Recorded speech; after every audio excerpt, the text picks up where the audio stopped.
What's up, everybody? Episode 2 of Meet the Hobby. It's your boy SC1. I got my boy Piper right next to me. Oh, there he is. Piper's right next to me, 777 reporting. And this is episode 2, Meet the Hobby. We got one of our great friends with us, our boy Tommy Lee. Not only our thumbnail maker, but he's the artist of the group, of our break community. What's up, Tommy? Hey, what's up, everybody? I'm excited to be here and get to chat a little bit and talk about the hobby. Oh yeah, so we're gonna be doing things a little bit different. If you guys watched episode 1, we did a 50-50 box with Mr. McGrail, and that was tons of fun. Today we're gonna switch it up. The world is going crazy over this NFT thing, and for you guys that don't know what NFT stands for, that's non-fungible token. What does that mean? It's just digital art. That's all it is, digital art. So we're gonna get into. I bought my first pack of NBA Top Shot. I think Piper got his first pack of NBA Top Shot. And heck yeah, we're just gonna be talking about it. Yeah, what did you end up getting? Oh, you know what? I got a couple. Maybe I'll share them later. But I got the rookie pack, I guess you could say, right? But I got some cool cards from like everyone from Jason Kidd, and then my most prized possession so far is like a Shaq dunk when he was on Miami Heat. So it's going for $85. I bought the backpack for $19, so that was well worth it. So Tommy, do you know anything about the NBA Top Shots yet? Not a lot. I know it's fairly new, and just pretty much like highlights and clips. It's just you get to own the rights to a highlight of that personal player. Yep, exactly. I'm surprised that Piper didn't buy Jason Tatum. I did buy Jason Tatum, by the way. I had to get because you get. And we'll talk about it because you got to get collector points in order for you to really be able to have access to other packs. And so I was like 2 points away. There was an awesome Jason Tatum highlight that was up there, and I bought it. So yeah, I did, Tommy. Yeah, so for me, I'm completely new to the NFT thing. I still have to open up my starter pack, and I actually try to buy other packs, and just so I could rip them all at once. And no, you got to get to different levels of openings before you could buy another pack. It's pretty different. I'm not even going to begin to say I'm an expert. I just know the NFT world is just going nuts. Panini has their own blockchain now. I mean, it's where the hobby's going, which is really crazy. But it's enough about this NFT stuff. We're gonna get to that later. I got one question for you, Tommy. How long you been collecting for? It started when I was young and kind of got out of it. Pretty much, I would say probably like everybody pretty much got out of it for years, and then I happened to stumble across some mega boxes at the store and wanted to buy them for my son to let him, start enjoying something that I enjoyed as a kid. Well, they kind of brought back the love of what I did and something we did together, and for the last 2.5 years now, we've been collecting cards again. Oh, that's awesome. So far right now, you have 2 generations of people in your family that are collecting, you and your son. Correct. That's cool. I remember I was fortunate enough to be at Nationals this year, and when I was at Nationals, I handed out packs of cards to little kids, and I had the pleasure of meeting and breaking a pack of baseball cards with a grandfather, the son, and the grandson. They were at the card convention celebrating 3 generations of card collecting. So that's pretty cool. What about you, Piper? Also too, how long have you been collecting? Man, I've been kind of like what Tommy was talking about when I got into it. I'll never forget it. I was a big hockey fan back in the days, still am. But it was the year, I think it was 90-91, if you guys remember Eric Lindros, when he was all the hype,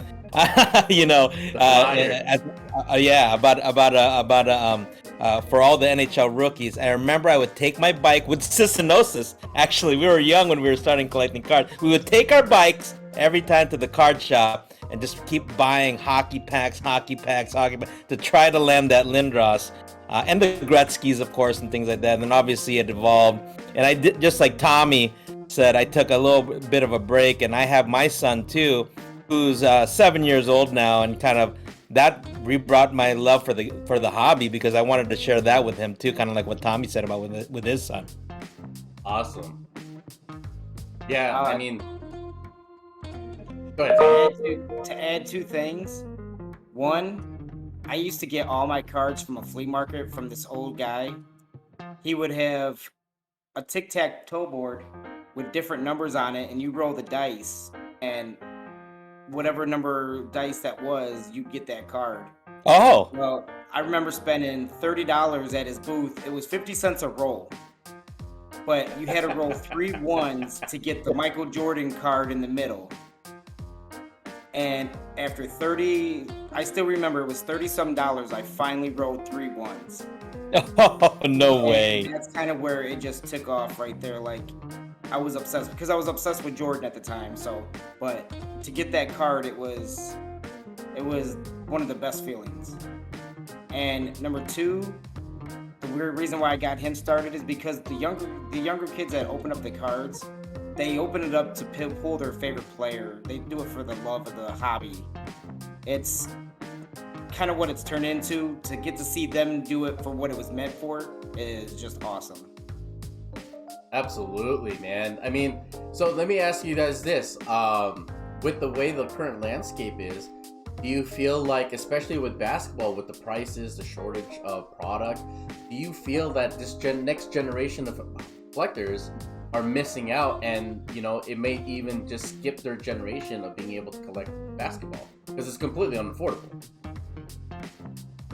What do you guys think? Yeah, I think for me, unfortunately, that's kind of how the game has changed a lot. You can't go into Costco like I did back in the days in '87 and pick up my Topps baseball cards of boxes and boxes and boxes with the old gum in there anymore for $20. You know what I mean? Can't do that with this hobby. It's obviously changing, and that's why things like NFTs are becoming so popular, because just to find cards at your Target or Walmart or even at your local card shop, the prices are just so inflated. So unfortunately, that's where the game is going. Can it still be a fun hobby like it was when we were kids? Absolutely. But some of the more higher end product of cards is a lot more difficult to buy if you're a 7, 8-year-old kid. You know what I mean? Absolutely, man.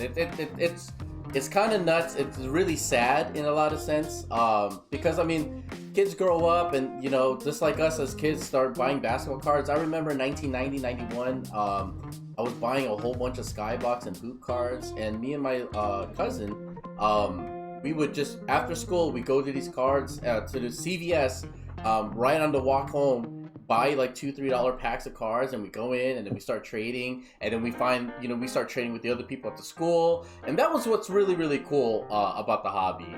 Unfortunately, now the hobby just seems like it's investor and it's like stocks, and I hate to say it's getting watered down, but it's more like in my opinion, you pull a pack of cards and everyone's immediately asking, how much is this worth? How much is this worth? It's like, and then when they get a pack and they don't like anything in it, it's like, oh, that's the worst product ever. Right. I mean, we've all spent a lot of money on some cards before we actually get cards that we actually enjoyed, right? Like, we spent a lot of money on cards. So I got a second question for you, Tommy. Now we're talking about collecting cards and all that stuff. What's your most prized possession cards? I honestly would have to say the card that I hold dear would be the card that you guys actually pulled for me. I remember that. And what card is that? It was the 2020 Prestige Passport CeeDee Lamb Auto.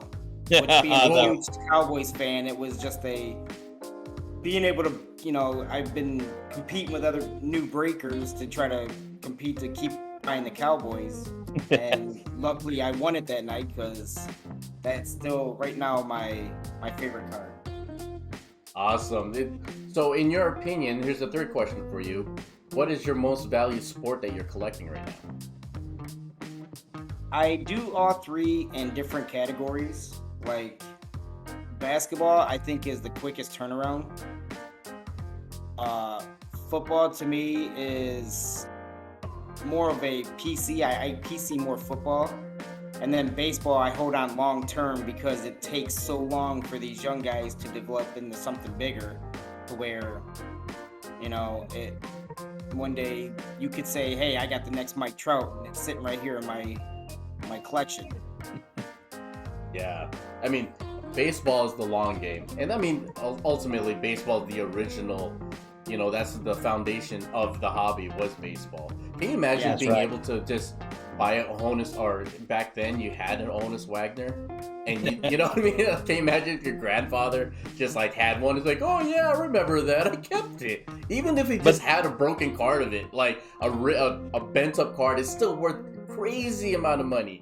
That Honus, I think that's worth like $3 million. Is like what does SGC have it as, a 3? Like, wow. Yeah, it's kind of, it's super crazy. So you're saying PC football, basketball is more for flipping. So are you saying that like you don't really PC a team in basketball? I do PC a certain team in basketball. I don't have a lot of collection in basketball because, like I said, they're the quicker turnaround. But whenever I do get Chicago cards that just hold my attention, or my love for Chicago, I PC. I buy into the breaks to get them, and then I have trouble turning them around because I constantly want to keep them. So it's tough to do a turnaround, but yeah, everything else, it's pretty much fair game. But when I find my team and that card that you just fall in love with, it's hard to part with. What kind of, hey Tommy, a quick question. What kind of advice would you give someone who was kind of in your shoes a couple years ago, but now just finding the real love of the hobby? What kind of advice would you have for someone like that, a new collector right now? To be honest, I would say don't dive in too deep. Just go with what you can handle. If it's the $25 blaster at the store that you can get right now, I fell in with trying to compete with the bigger guys, and I learned myself, you get what you can get. And then, as a matter of fact, I bought a blaster yesterday, and I pulled a very rare John Morant Genesis mosaic card. Unbelievable. That's insane that you pull that out of a blaster. And that's, I think, another part of the big part of the hobby is it's always going to be about the chase, trying to get something for nothing. Yeah, that's the American dream, isn't it? That's right. It all started. This whole thing, I think, all started when the pandemic happened. Everybody's trying to figure out ways to survive without work, and going, okay, I can go buy $50 worth of box of cards and possibly pull a card out that is $1,000, and then everybody else sees that and goes, okay, well, I can't get nothing from the store. How much do you want to sell your box for? Right. And I think that just kind of took off, and that's where that all started. Yeah, and it's funny you say that is towards this was, what would you say, Piper? August, me and Jersey sat down and have lunch, and we all go back way back. And so me and Jersey sat down, we're talking about lunch, and he goes, hey, didn't you used to collect cards? And I'm like, yeah. He goes, I'm starting to collect cards again. Piper got me into it. And I'm like, really? And he goes, this is what we're thinking about doing. History goes and all that stuff, and here's 777. It was just a great way for us to reconnect. And what I appreciate for this hobby is, just like when I was a kid, it's a great way for us to connect with other people that have the same passions and positiveness as us. I mean, Tommy's a great example of that. Absolutely. We talked to Tommy like we've known him for a very, very long time. And Tommy's just been breaking with us since basically the inception of 777. So on that note, Tommy, why do you buy into breaks? Well, to start it off, the reason I started to buy in breaks is I couldn't find cards in the store. They were constantly sold out. And I stumbled across one of my friends that I had, like, just like you, I haven't talked to in a while, and he's like, yeah, I buy into brakes. I'm like, well, what the heck is a brake? So he told me, and I got on eBay. Well, I found a couple brakes here and there, and I'm like, okay, this is pretty cool. And then one day I bought a Cowboys from 777, and it was a different group of guys, but I tell you what, you guys definitely get people to come back, because compared to other breakers, you guys make it a lot better. Oh yeah. And yeah, we really appreciate that. When you're entertained, also getting your cards, like some of the breakers I've seen, they flip through the cards so fast. You have to watch the stream 2 or 3 times just to see what you got. And some of them, you could see them literally tossing your cards to the side, but you guys, I know, took it and laid everything out perfectly to where what everybody wants, and threw it all into one break. And I think that's why you guys keep having multiple people coming back, because you guys definitely do it right. Well, I appreciate that, man. Yeah, we don't say it very often anymore. I think we need to reincorporate that into our streams. But we did our market research. we done our market research. We just like you. We used to buy into breaks. I'll admit, even too, I support other breakers in the community. I'm about the hobby as a whole. If you guys are on Twitter, there's a lot of negative stuff that happens on Twitter. In some Facebook groups, there's a lot of negative stuff that happens on Twitter, and we like to keep it pushing positive. We like to keep it pushing forward. We like to have fun. For us, it's easier to laugh and smile about a card than it is to cry and yell at one another. That's all we keep trying to promote, man. That's all we keep trying to promote.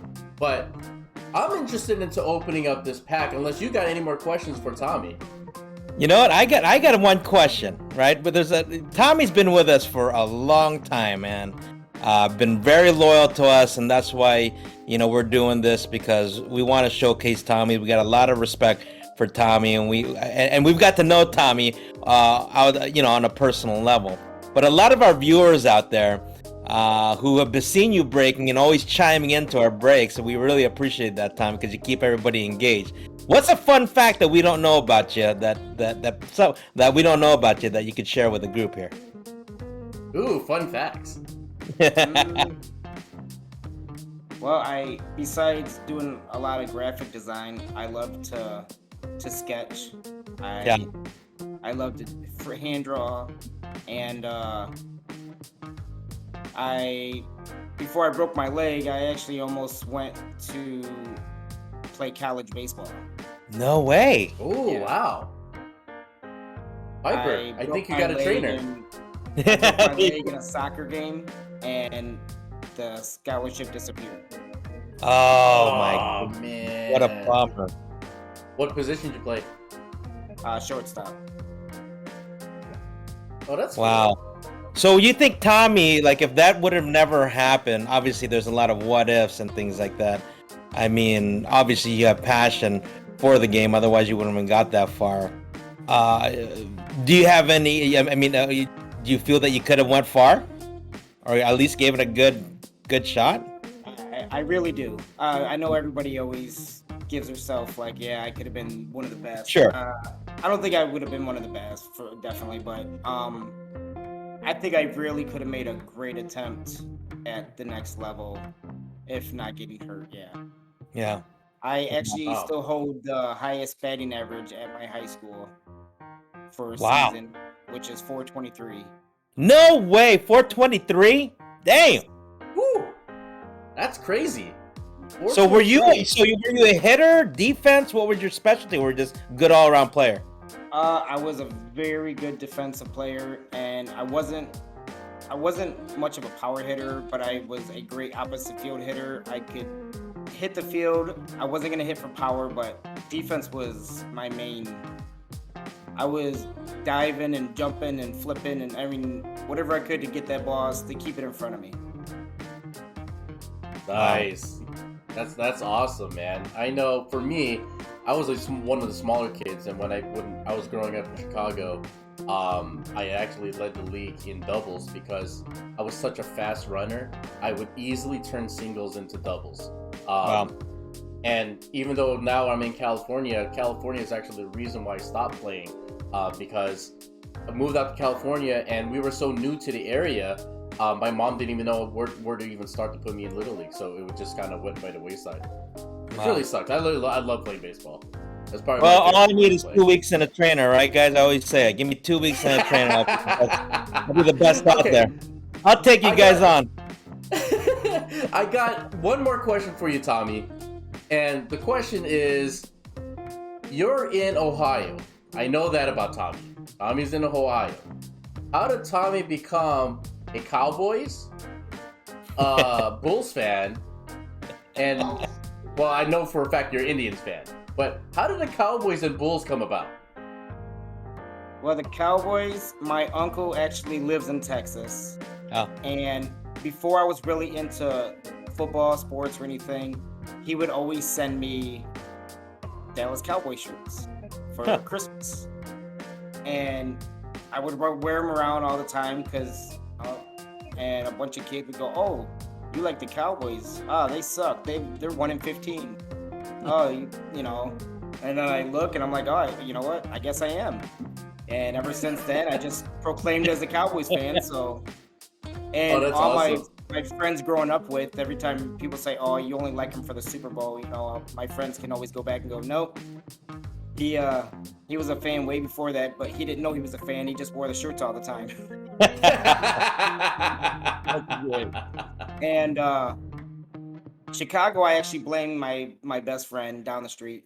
Again, I wasn't a big basketball person, and he was. His family religiously watched basketball, and they were from Chicago, and they were Bulls fans. So every time I went over, that's the game we watched, and I wanted to be part of his circle because my family, sports didn't exist. Like, watching them on TV was a waste of time. There was no interest whatsoever from anybody in my family. So I wanted to be so into what they were doing.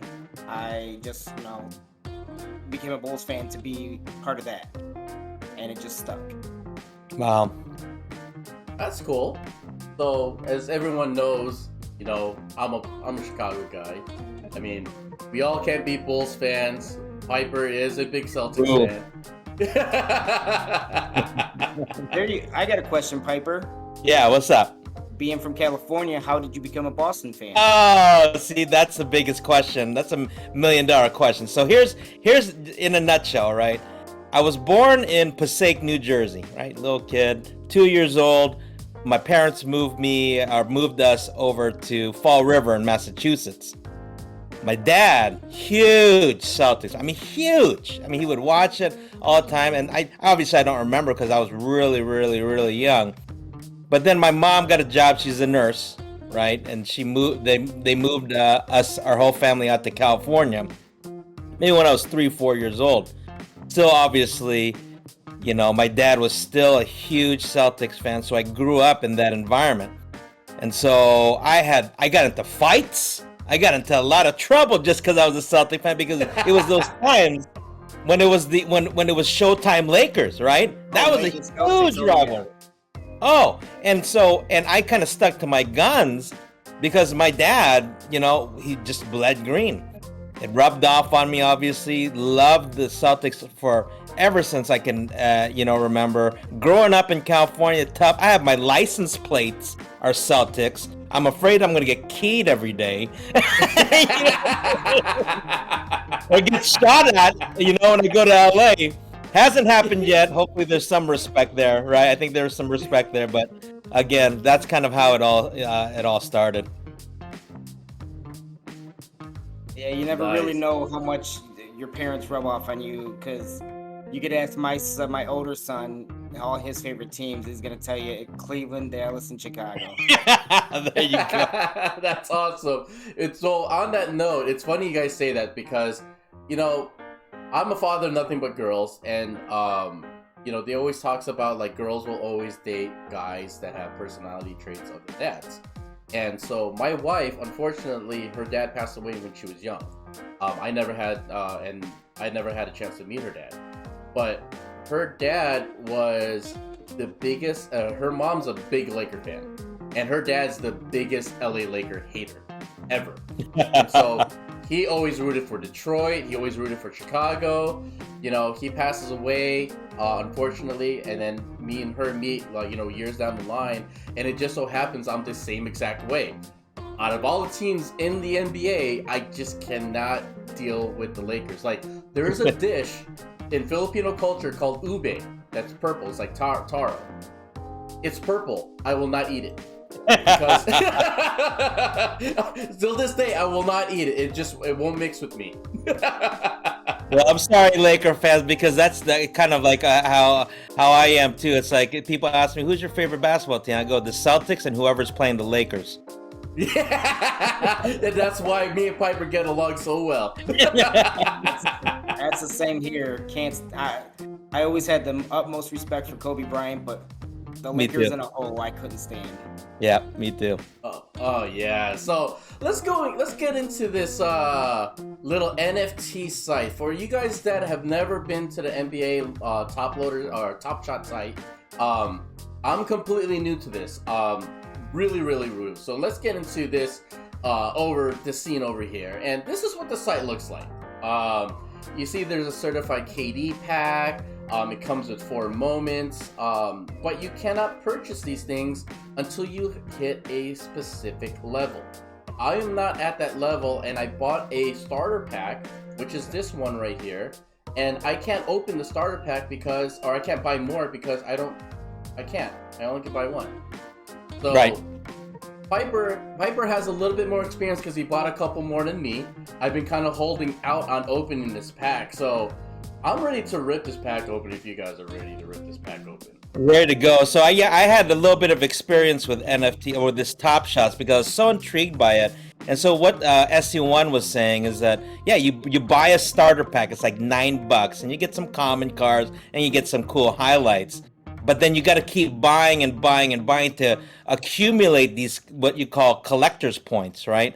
And if you can keep going, add more collector's points, it opens up this whole new world of higher end instead of base or common, memories or highlights and stuff like that, to more top-notch kind of stuff. Like, for example, I bought a pack, a KD pack that's up on the website right now on Top Shots. It was $19, and the best highlight I got was a Shaquille O'Neal on the Miami Heat dunk. You know, it was like they made 10,000 of them. My number was like 42. But then you put it into the marketplace, and you could sell it if you'd like to. And you know that memory or that highlight itself was $85, $90 on average they're selling for. So. It's a cool thing. It's not a physical thing. A lot of people like physical cards and things like that. There's obviously more digital, but it's cool because, as Tommy was mentioning, right, you own that highlight, which is pretty cool. At least a piece of that highlight amongst a number of folks out there in the world. You know what I mean? What about you, Tommy? Have you actually tried to open or create an account or done anything with the NBA Top Shot? No, I've watched a couple on YouTube. Just when I first heard about it, kind of curious to see what it was. And I think my wife would probably enjoy me doing these more, so I don't have cards all over the house. Yeah, I know. But the layout, if anybody's familiar with NBA 2K or Madden, it kind of looks just like the MUT packs that you can buy right. For players to be part of your team. I mean, it almost looks just like it. Right. Interesting. All right. So Piper, how many comes in a pack? Is it three? The starter pack comes with like 3 moments, right? It comes with 3. Typically, it's 3 moments. I think I opened up the other. Well, the last pack I bought 3, and then I think the first one was 3, and then you get a bonus one. I think, if I remember correctly. But I guess we'll find out. Let's find out. So let's go. I mean, we do this on the breaks. If you guys have never bought into a break with us before, we break Friday and Saturday, and we do this little thing. You know, we ask the crowd, what time is it? So I'm going to go ahead and break it up. So you guys got to help me. What time is it? Break time! Ooh. All right, let's go. First pack and only pack magic. Open my pack. There you go. This is the cool part. So there's SC1, there's a reveal. Don't do that. Do it one by one and slow play it. Yeah, there's a fourth one on the first pack. That's right. Look, if you scroll down. Ray Lakers. All right, so hold on. You can get lucky. The lower serial numbers are the ones you're after, right? Because, like, for example, if you get the number 1 out of 1,000 or 1,500, that's going to be the most expensive or most valuable. Obviously, the jersey number, if you match the jersey number, that's going to be more valuable too. So that's where you're looking for, SC1. Become a millionaire, my friend. All right, let's do this. So click number 1 to reveal. What's this? Let's do this. Okay, we got a common. Wendell Carter Jr. dunk. Okay. There you go. Former Bulls, of course. Former Bull. So, okay, so how do I get out of this? Okay, there's an X. Scroll down, SC1, scroll down. I'll give you some statistics, I believe, on this particular card. If you scroll down, it doesn't give me any. Yeah, it doesn't give me anything. Okay. Well, it tells you, what do you got there, yeah.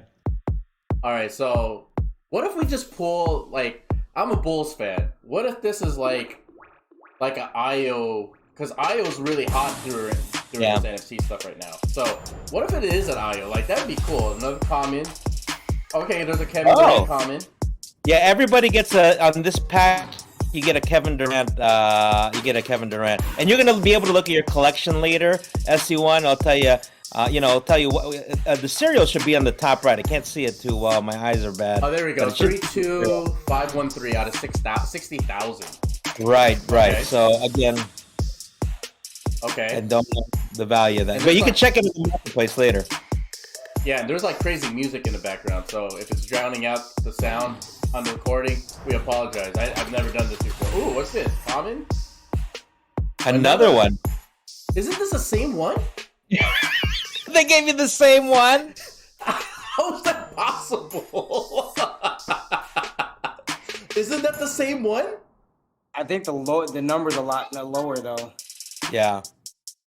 Look at your number. Oh man. Come on, give me some heat. I hope you like Wendell Carter, man. He's not on the Bulls no more. But jeez. All right, so we're going to click reveal. This is the one. An assist. Oh, Zubac. Yeah. Is this a short one? No, this is on a. Ooh, what a pass! Look at that big man. Oh, see, you own a part of history now, SC1. I am part of history now. So, okay, so now that I have these open, how do I stop the music from playing? So I could go to my progress? Is that what happens? Well, you could go to that, take a look at that. I'll tell you how many, I think, collector points or whatever. Go to your collections now. I believe there's a button up there that says collections. Collection.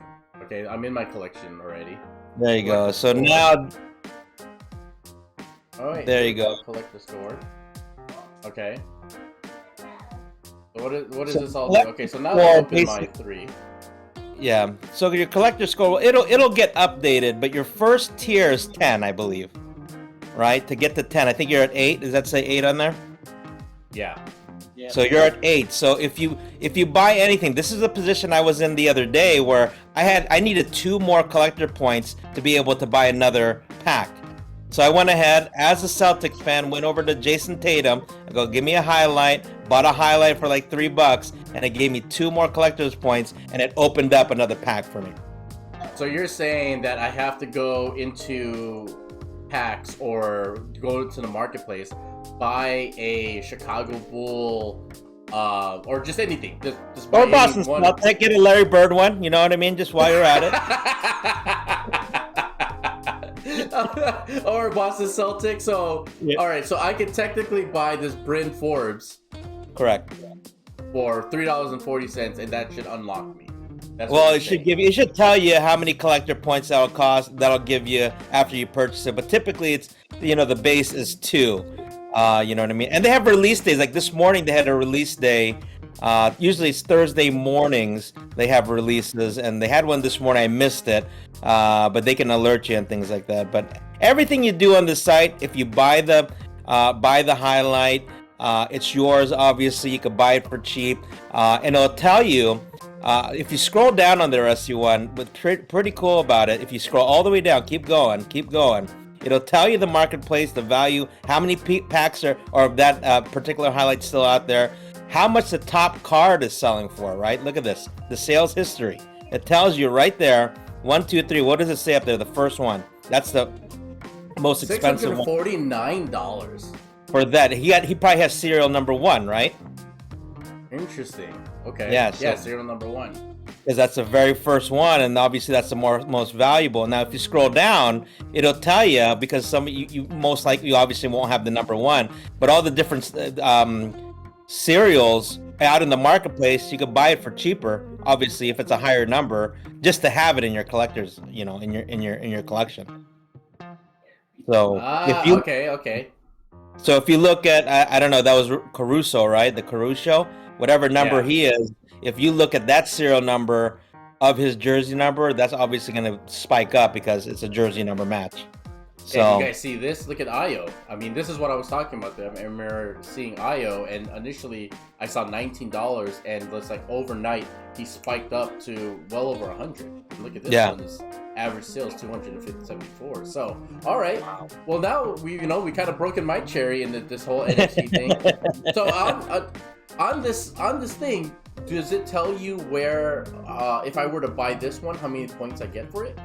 Yeah, it should. I think average is 2. I think it says it on the right or what have you. You could just try buying one and it'll tell you how many collector's points, that you get. So obviously rack up the collector's points because again, that builds your credibility, and then it opens up to like the archive packs, stuff like that. They have a bunch of specials going on all the time. But again, it's pretty cool. It's all a one-stop shop on this website, which I really like about it. And it's not a physical thing. I like having physical cards. But like Tommy said, right? My wife kills me because I have all these cards lying around, here. This would probably be a better hobby for me to get into. But it is costly, but it's a lot of fun too. And it's looks just awesome. Like regular cards. You buy in cheap and hope to pull something nice to sell higher. Exactly. So what are your thoughts on this, Tommy? Yeah, I mean, what's your initial thoughts? I mean, I don't know how much in depth you get into Top Shots or NFTs, but knowing what you know, what we've seen so far, what are your initial thoughts on this? For stuff like this, I think it's only going to get bigger because everything is just completely digital now, and people quit like having things in their hands and like everything just electronically. And for that instance, I think NFTs, Top Shots, all this stuff is just going to keep getting bigger and bigger with the younger generation. I agree. I 1000% agree. Like, this is where we are heading as a world. Everything's going to become. I mean, everyone had ideas about crypto, and I'm no trading expert or anything, but the fact that they're able to buy the Staples Center name on a 20-year lease, that means something. 20-year lease on one of the biggest, most known stadiums in the country. They were able to buy the naming rights, so that says something. I can't stop watching this highlight of Caruso. Laker fans, I don't know what you were thinking getting rid of this guy. He wanted to come back, and you said nope. We don't want him. No, but they also they offered him a lot more money than the Lakers would have. Was going to offer them. So he kind of money did the talking on that deal. Yeah, I can't wait for him to get healthy again, man. But this every kind time of wraps up our video. Oh, go ahead. I was just gonna say, every time he makes a play, I think of Jersey and text him and say, "Hey, did you see that?" I know. But this wraps up the video, guys. You got any parting words, Tommy? Well, want you guys, if you're watching this, check out 777 if you're in the hobby, and they definitely won't disappoint.